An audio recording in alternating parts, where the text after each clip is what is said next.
High court সমস্ত সাক্ষ্য প্রমাণের ভিত্তিতে যেন এই মূল অভিযুক্তদের ফাঁসি দেয়। সন্দেশখালীর দাপুটের তৃণমূল নেতা শেখ শাহজাহানের বিরুদ্ধে দুটি মামলা রুজু করেছে সিবিআই।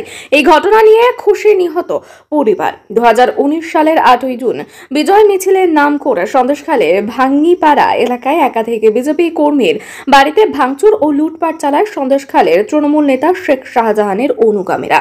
সেই ঘটনাকে কেন্দ্র করে দুই বিজেপি কর্মীকে কুপিয়ে ও গুলি করে হত্যা করা হয়। পাশাপাশি আরও এক বিজেপি কর্মীর হাতে পায়ে দড়ি বেঁধে রাস্তা দিয়ে টানতে টানতে নিয়ে চলে যায় শেখ শাহজাহানের অনুগামীরা।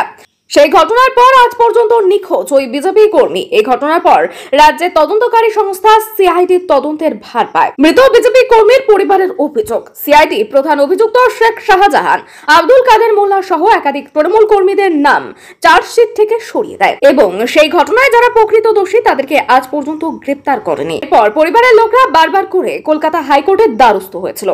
সম্প্রতি কলকাতা হাইকোর্ট সেই ঘটনার কেন্দ্রীয় গোয়েন্দা সংস্থা সিবিআই তদন্তের নির্দেশ দেয়। এরপর শেখ শাহজাহানের বিরুদ্ধে দুটি মামলা রুজু করেছে সিবিআই। এই ঘটনার পর খুশ পরিবারের লোকজনেরা। তাদের দাবি এবার এই ঘটনার সঠিক তদন্ত হবে। আশা করি দোষীরা উপযুক্ত সাজা পাবে।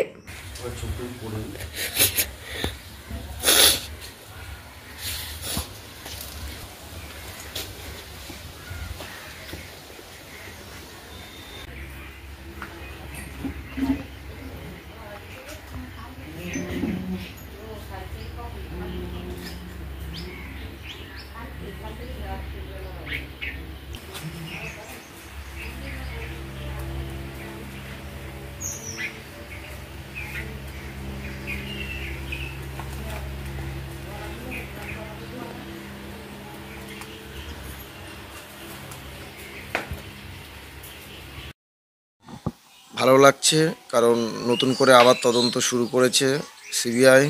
আমরা আশাবাদী সিবিআইয়ের প্রতি যে সঠিকভাবে তদন্ত করবে। আমাদের খুব ভালো লাগছে বিষয়টা। ওই দিন সঠিক কী হয়েছিল এবং তারপরে পুলিশ কী করবে?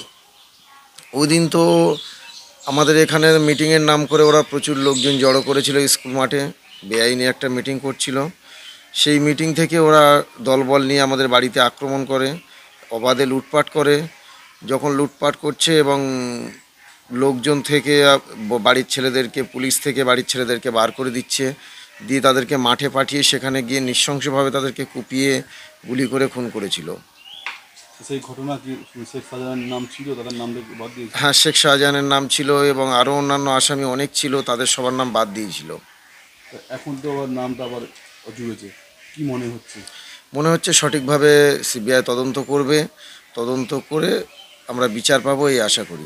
হাইকোর্টের নির্দেশে ভাঙ্গিপাড়ায় তদন্ত হচ্ছে। আমরা মনে করি হাইকোর্ট তার নিরপেক্ষ তদন্ত হবে।